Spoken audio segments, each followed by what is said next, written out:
কোনো বাড়ির দোষী হওয়ার পিছনে কিছু কারণের কথা প্রচলিত আছে। সাধারণত প্রাচীন বাড়িগুলো দোষী হয় যেগুলো অনেক বয়স, অনেক মানুষ সেখানে বসবাস করেন, অনেকে সময়ের অবর্তমানে মরে ভূত হয়ে যান, এবং কেউ কেউ বাড়ির মায়া কাটাতে না পেরে বাড়িতেই থেকে যান। এই আত্মা বা প্রেতাত্মায় বাড়ির বিভিন্ন ভৌতিক কর্মকাণ্ড ঘটায়। বাসভবন হোয়াইট হাউস নিয়েও কিছু ভৌতিক ঘটনা শোনা যায়। হোয়াইট হাউসের প্রথম প্রেসিডেন্ট ছিলেন জন এডমন্ড। তার স্ত্রী এভারগ্রিন, এই ভদ্রমহিলা ভূত হয়ে রয়ে গেছেন হোয়াইট হাউসে। হোয়াইট হাউসের বিভিন্ন সময় থাকতে আসা লিঙ্কন থেকে শুরু করে আরও অনেকেই ভৌতিক ঘটনার মুখে পড়েছিলেন। প্রেসিডেন্ট আব্রাহাম লিঙ্কনের ভূত এখনও হোয়াইট হাউসে থাকে, তা অনেকেই বিশ্বাস করেন। আব্রাহাম লিঙ্কনের ব্যাপারে ভৌতিক অনেক কিছুই আছে, যেমন তার বন্ধু এবং জীবিকার ওয়ার্ড হিল লেমন বলেছেন 1865 সালে এপ্রিল যে মাসে তিনি মারা যান, সেই মাসে লিঙ্কন এক রাতে স্বপ্ন দেখেন তিনি ঘুমোচ্ছেন, হঠাৎ চারদিকে কান্নার শব্দ শোনা গেল। প্রেসিডেন্ট স্বপ্নের মধ্যে দেখলেন তিনি ঘুম থেকে উঠেছেন, কোথা থেকে কান্নার শব্দ আসছে খুঁজতে লাগলেন। শেষে এক সময় পেলেন লোকজন কাঁদছে। তিনি তাদের জিজ্ঞাসা করলেন কী হয়েছে। তারা জানান আততায়ীর হাতে নিহত হয়েছেন প্রেসিডেন্ট লিঙ্কন। ভয়ে লিঙ্কনের ঘুম ভেঙে যায়। প্রেসিডেন্ট চার্চিল, থিওডর রুজভেল্ট সহ আরও অনেকেই হোয়াইট হাউসে থাকার সময় জানিয়েছিলেন তারা লিঙ্কনের ভূত দেখেছেন। প্রেসিডেন্ট উইনস্টন চার্চিল এক রাতে এত ভয় পেয়েছিলেন যে রাতে না ঘুমিয়ে কাটান, এমন বর্ণনাও আছে। আরেকটি ব্যাপার বলা হয়, সব প্রেসিডেন্টই হোয়াইট হাউসে ছাড়ার সময় তাদের মাথার চুল দেখা যায় হয়ে গেছে। এতে ভৌতিক কোনো ব্যাপার আছে ধারণা করা হয়। অতৃপ্ত আত্মারা অনেক সময় বাড়িতে থেকে যায়। এরকম সাধারণত হয় অন্যায়ভাবে কাউকে বাড়িতে হত্যা করা হলে বা কষ্ট দেওয়া হলে।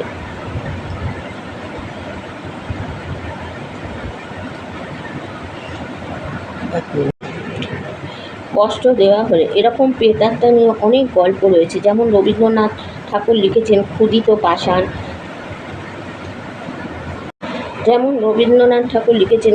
পাষাণ। টাওয়ার অফ লন্ডনে এরকম প্রেতাত্মার কথা শোনা যায়। এখানে ইংল্যান্ডের অনেক নামি দামি ব্যক্তি সহ আসামিদের মাথা কেটে শাস্তি দেওয়া হতো। এককালে অষ্টম কিং হেনরির স্ত্রী অ্যানি বোলেন পুত্র সন্তান জন্ম দিতে পারছিলেন না, তাই তার মাথা টাওয়ার অফ লন্ডনে কেটে ফেলা হয়। মাতাবিহীন হেনরির স্ত্রী অতৃপ্ত আত্মা তাই তখন থেকে টাওয়ারে রয়ে যায়। 1864 সালে একজন সৈনিক এই প্রেতাত্মার সাথে যুদ্ধ পর্যন্ত করেছিলেন, এমনও উল্লেখ আছে। সুতরাং ভূত বা প্রেতাত্মা দিয়ে দূষিত বাড়ির ঘটনা এড়িয়ে যাওয়ার মতো কিছু না। সোহরাব হোসেনের বাড়ি ছিল এমন দোষী বাড়ি। তার বাড়ির পিছনের একটা গল্প আমি খুঁজে পেয়েছি। সোহরাব হোসেনের এই বাড়ির জায়গা তার দাদা কিনেছিলেন। অনেক আগের কথা, তখন ব্রিটিশ শাসন এলাকার অবস্থাপন্ন লোক ছিলেন সোহরাব হোসেনের দাদা। তিনি থাকতেন অন্য পাশে। এই পাশে মানে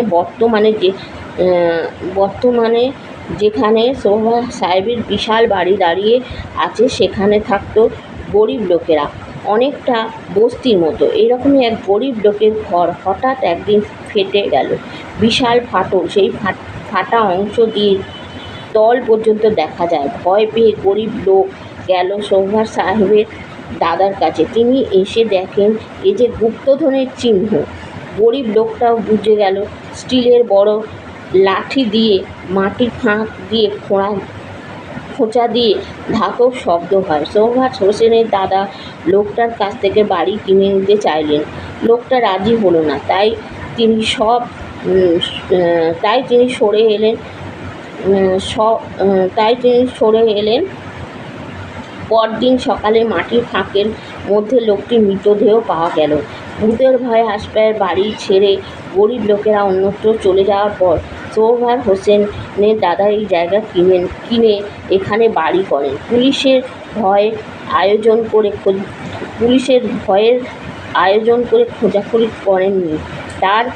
তবে শোনা যায় রোজ রাতে সেখানে মাটির ফাটলে ছিল সেই কক্ষ তিনি খুঁড়ে স্বর্ণমুদ্রা পেয়েছিলেন কি না কেউ জানে না। সোহরাব হোসেনের দাদা কীভাবে মারা যান তা জানতে পারিনি।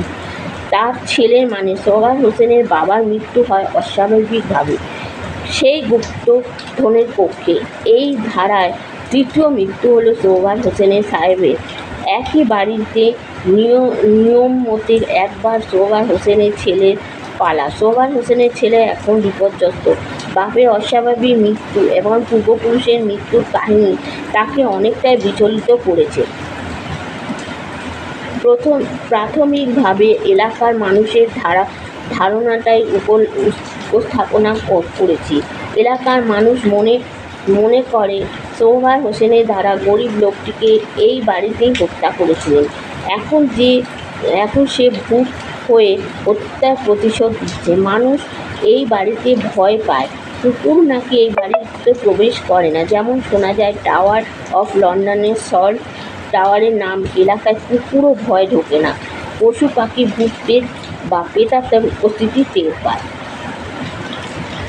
কিরম লাগলো আজকের ঘটনা আপনারা আমাকে জানাবেন, কমেন্ট করে জানাবেন, শেয়ার করবেন, লাইক করবেন, সাবস্ক্রাইব করবেন আর জানাবেন আপনাদের কেমন লাগলো। আমি পরবর্তী দিনে আরও সুন্দর সুন্দর ঘটনা নিয়ে আসছি। আপনারা সাবস্ক্রাইব করে বেল বাটন বাজিয়ে রেডি থাকবেন, আরও সুন্দর সুন্দর ঘটনা নিয়ে আসছি। আজকের মতো এখানেই শেষ করলাম। টাটা।